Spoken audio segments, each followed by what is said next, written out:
In early January, Howard took Anita out dancing on a Saturday night. Although the club bouncer looked at him as if he was some sort of gigolo, there was no problem about him being carded for drinking. He looked like he was just shy of 26 and on the make for women who had the means to support him. His appearance didn't help the club staff's estimation of him. He had chosen an outfit that paraded his virile chest and trim body and advertised to all the world that he was available for action.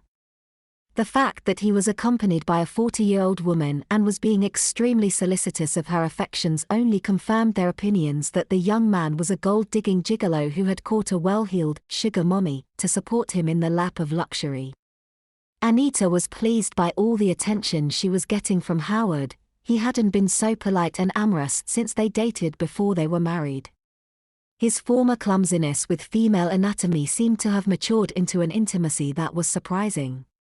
Anita decided that Howard's reading of magazines must have done his attitude about certain things some good over the years. Perhaps they had some sort of letters column that gave hints on how to make love to a woman the way women's magazines had articles about how to give pleasure to a man.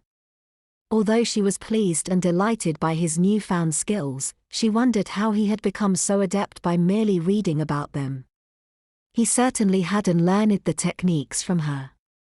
The next morning, Howard slept in while Anita had her usual Sunday morning coffee clatch with the female neighbors and their infant children. Howard always avoided Anita's Sunday tete-a-tetes like the Black Plague had entered his domain. He wanted nothing to do with the squalling brats and chattering women who had invaded his castle. It was simpler to remain in bed and reading the Sunday paper and watching the Sunday news broadcasts while sipping his coffee, than to deal with the hordes of womanhood who had taken over his living room with their unhousebroken progeny.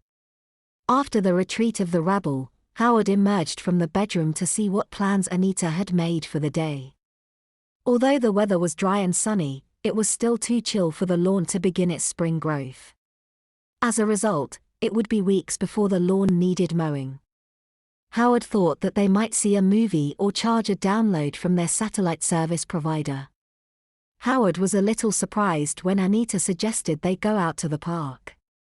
Certainly it was warm enough to go out if they wore coats, but it wasn't exactly summer either.